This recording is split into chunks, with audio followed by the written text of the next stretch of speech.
କୁହାଯାଏ ଧର୍ମର ମାସ କାର୍ତ୍ତିକ ମାସ।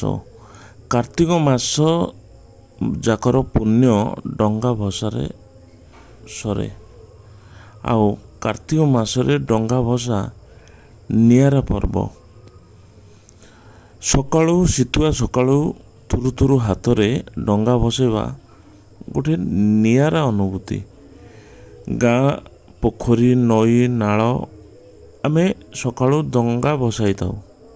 ଆଉ ସବୁଠୁ ବଡ଼ କଥା ହେଲା ଏ ମାସରେ ଡଙ୍ଗା ଭସାଇ ମନ୍ଦିର ଦର୍ଶନ ଆଉ ବେଶ ଦେବସ୍ଥାନ ଦର୍ଶନରେ ପୁଣ୍ୟ ମିଳିଥାଏ।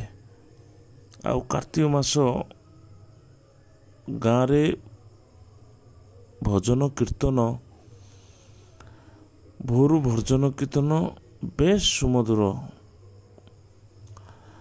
କାର୍ତ୍ତିକ ମାସଟା ଲାଗେ ଯେମିତି ସବୁ ମାସ ଠାରୁ ନିଆରା ମାସ। କାହିଁକିନା କାର୍ତ୍ତିକ ମାସ ଆମେ ମାସ ଯାକ ଭଗବାନଙ୍କୁ ଡାକିଥାଉ, ନୀତି ନିୟମରେ ପାଳନ କରିଥାଉ। ଆଉ ବିଶେଷ କରି ଏଇ ମାସଟାରେ ଆମିଷ ଆମେ ଛାଡ଼ିଥାଉ। ଆଉ ଶେଷରେ ଡଙ୍ଗା ଭସାଇ ଆମେ ଏ କାର୍ତ୍ତିକ ମାସକୁ ଶେଷ କରିଥାଉ। ଜୟ ଜଗନ୍ନାଥ।